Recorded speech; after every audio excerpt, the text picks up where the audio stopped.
3000 détenus de droit commun bénéficieront bientôt de grâce collective et de réduction de peine. Décision importante prise hier en Conseil des ministres. La synthèse de cette réunion avec Jérôme Kofi Aboulin.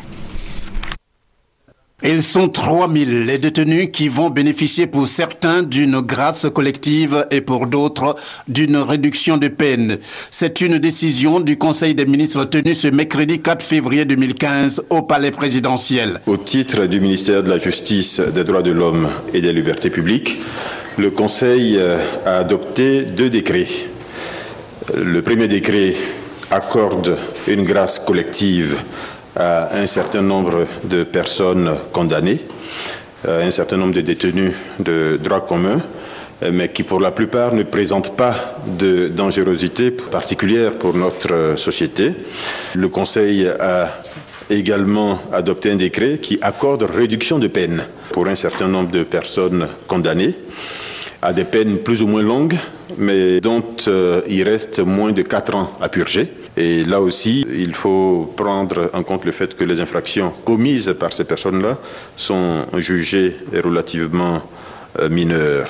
Cela va concerner à peu près 3000 personnes. Au cours de ce Conseil des ministres, la question des déchets solides dans le district d'Abidjan a été une fois de plus au centre des préoccupations. Et la mesure prise relativement à la gestion de ces déchets va s'inscrire dans le cadre d'une opération spéciale Abidjan Ville Propre. Opération Abidjan Ville Propre qui va consister au nettoyage des voies, des places publiques, au curage des caniveaux, à l'enlèvement au transport des ordures ménagères et leur traitement. L'opération va également inclure des déguerpissements de population sur les emprises de la voie publique.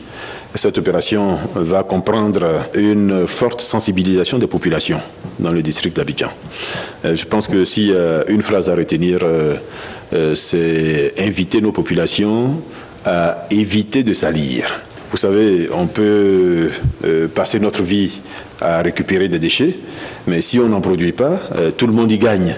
Le Conseil des ministres s'est aussi félicité de la délocalisation du siège de l'Organisation internationale du cacao ICCO en Côte d'Ivoire, premier pays producteur mondial de cacao.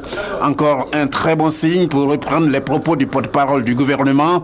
Et comme on le voit de la même manière que la BAD retrouve son siège dans la capitale économique de la Côte d'Ivoire, l'ICCO, présentement logé à Londres, sera à Abidjan dans le courant de cette année 2015.